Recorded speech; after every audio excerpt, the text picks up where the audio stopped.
అర్ధరాత్రితో ప్రపంచవ్యాప్తంగా విడుదల కావుతున్న ఓజీ చలనచిత్రం పవర్ స్టార్ పవన్ కళ్యాణ్ గారి మానియా ఈరోజు ప్రపంచవ్యాప్తంగా మారుమోగిపోతుంది. దానిలో భాగంగా అమలాపురంలో ఈరోజు ఓజీ హంగామా పేరుతో ఇక్కడ అభిమానులంతా కలిసి town wide Pawan Kalyan fans అధ్యక్షులుగా నేను, అలాగే మా తోటి కార్యకర్తలు కానీ అభిమానులు కానీ అందరూ కలిసి ఈరోజు ఇంతటి భారీ కార్యక్రమానికి పిలుపునిచ్చాం. చాలా భారీగా తరలిచ్చారు అందరూ కూడా. ఇంచుమించు ఇక్కడ 7 స్క్రీన్లలో మనకి చిత్రం కాసేపట్లో ప్లే అవుతుంది. దానికి సంబంధించిన అభిమానులు ప్రేక్షకులంతా కూడా ఈ గ్రౌండ్లో ఉన్నారు ఇవాళ.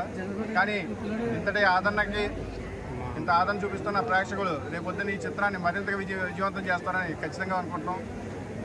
ఎందుకంటే ఇది ఓజీ, ఆయన ఎప్పుడైతే ఓజీ అనే పేరు ఓజస్ గంభీర్ అని ఎలా పెట్టారో మా వాళ్ళు కూడా దాన్ని జీవో కింద తిప్పి ఇది గవర్నమెంట్ రూల్ చేస్తున్నాం జీవో అన్నట్టుగా చూపించారు.